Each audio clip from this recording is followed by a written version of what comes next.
নিজের ভাবনা দিয়ে যাচাই করবেন, অন্যের মুখে শুনে সিদ্ধান্ত নেবেন না যে ছবিটা দেখবো বা দেখবো না। মানে এটা কি রিভিউয়ারদের কথা বললে? First of all welcome to my channel. আর আজকে ট্রেলার রিলিজ করেছে তোমার নতুন ছবি, কেমন লেগেছে?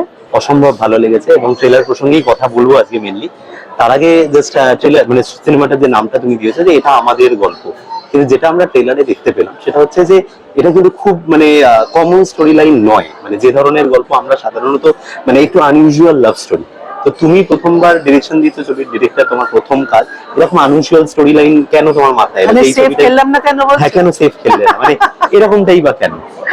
না না না, দেখো আমি একটা কথা খুব বিশ্বাস করি, যাদের নিয়ে আমি গল্পটা বলতে চেয়েছি, যে চরিত্র দুটিকে নিয়ে, সেই চরিত্রটা ভীষণ মানে বাস্তব। তো প্রতিটি পরিবারে এরকম মানুষ থাকেন, এবং এমন আমাদের সমাজ না, এই বয়সের মানুষদের তারাই বিশ্বাস করিয়ে দেয় যে তোমাদের জীবনে আর কিছু নেই বাকি। তো আমি সেটাই বলতে চেয়েছি, কারণ আমারও তো বয়স বাড়ছে। আমি সেটাই বলতে চেয়েছি, জীবনে শেষ বলে কিচ্ছু হয় না, প্রতিটা দিন একটা নতুন শুরু, সেই শুরুটাকে অস্বীকার করবেন না। Age is only a number. একদম। তো নেক্সট যেটা প্রশ্ন সেটা হচ্ছে যে তুমি দীর্ঘদিন অভিনয়, মানে তোমার জীবন অনেকদিন ধরে অভিনয় করছো এবং যাদেরকে তুমি কাজ করেছো তারা সবাই তোমার সাথে কাজ করেছে, আগে কখনো কখনো অভিনয় করেছে। অভিনেত্রী হিসেবে এদেরকে পাশে কাজ করা নাকি এদেরকে ডিরেকশন দিতে যাওয়া, কোনটা বেশি চ্যালেঞ্জিং এবং কিভাবে তুমি প্রসেস নিয়ে? না, ডিরেকশন দিতে যাওয়া এদেরকে তো নো ডাউট চ্যালেঞ্জিং, কারণ একজন মানুষ যারা অভিনয় এ থেকে জেড অব্দি পুরোটা করা হতো, সেখানে আমি তাদের কি বলবো? আমি যেটা পেরেছি আমার ভাবনাটা কনভে করেছি, এবং ওইটা আবার ভীষণ সাহায্য করেছে আমাকে ওদের সঙ্গে আমার যে বন্ধুত্বটা এবং একসঙ্গে কাজ করার এক্সপিরিয়েন্সটা। আমি জানি ওরা কি করলে মোটিভেটেড হবে, আমি সেই পদ্ধতিতে আমার নিজের ভাবনাটা ওদেরকে প্রপারলি কনভে করে দিয়েছি, তারপর আমার কাজ শেষ হয়ে গেছে। এরকম কোনো মোমেন্ট অফ সারপ্রাইজ শুটিং চলাকালীন যেটা হয়তো তুমি মানে হয়তো আগে থেকে ডিসাইড করোনি, বাট ইমপ্রম্পটু একটা হয়ে গেছে, তারপরে তুমি বলছো ঠিক আছে আমি থাকবো? হ্যাঁ, সেটা হয়েছে, সেটা অনেকটা হয়েছে, অপু আপার অনেকগুলো সিকোয়েন্সে হয়েছে। হয়তো আমি একরকম ফ্রেম করেছি, কিন্তু ওরা যখন তার আগে নিজেরা রিহার্সাল করতে গিয়ে নিজেরা কথা বলছে, ওই চলন দেখে আমার জন্য মনে হয়েছে না এই ফ্রেমটা অনেক বেটার। এবার ওরা তো অভিজ্ঞ অভিনেতা অভিনেত্রী, ওরা নিজের মতো করে রিহার্স করছে, আমি এদিক থেকে দেখে মনে হচ্ছে আরে আমার ভাবনা চেয়ে এই ফ্রেমটা অনেক বেটার, সেই ফ্রেমটা আমি চুরি করেছি, বড়দের বলেছি। এরকম ভাবে তৈরি হয়েছে ছবিটা, আমাদের গল্প আমরা সবাই মিলে তৈরি করেছি। এটা যে কোনো ডিরেক্টরের যখন আমি ইন্টারভিউ নিই তো আমি এই প্রশ্নটা করি, সেটা হচ্ছে যে ধরো তোমার তো আজকে যে ট্রেলারটা ধরো রিলিজ হয়েছে, এটা একটা শোরিল, পুরো সিনেমার একটা শোরিল।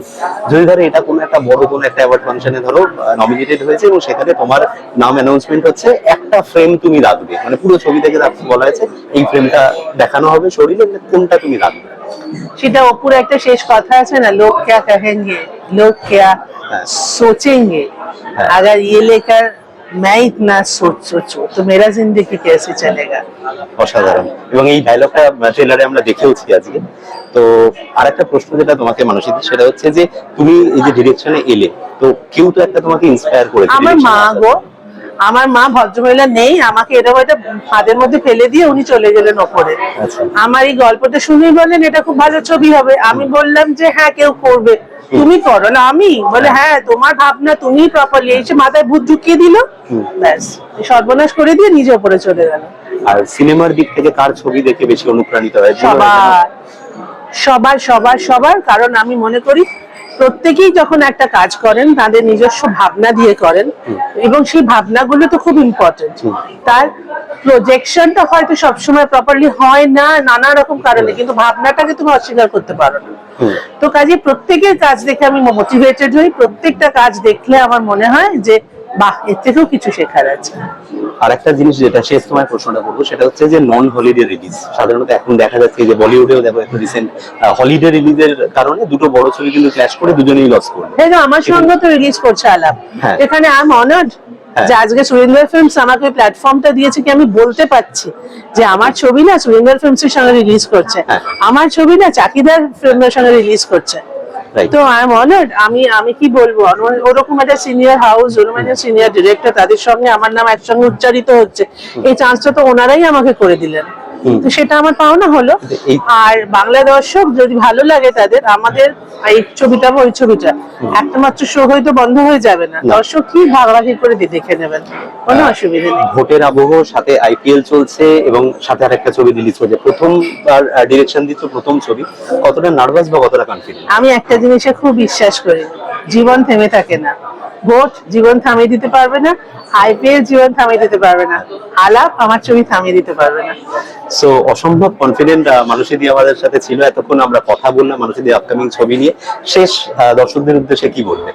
হলে এসে দেখবেন ছবিটা, এবং ছবির ভালো মন্দ নিজের ভাবনা দিয়ে যাচাই করবেন, অন্যের মুখে শুনে সিদ্ধান্ত নেবেন না যে ছবিটা দেখবো বা দেখবো না। মানে এটা কি রিভিউয়ারদের কথা বললে, যে রিভিউয়ারদের রিভিউ শুনে? না না না, এমনও হতে পারে আমার আমার পাশের বাড়ির শ্যামলী বৌদি দেখে এসে বললে ছবিটা বাজে, তো আমি দেখতে গেলাম না, আমার ভালো লাগতে পারতো। বা ফেসবুকের লেখা পড়ে এখন তো এটা একটা ট্রেন্ড হয়েছে। হতে পারে।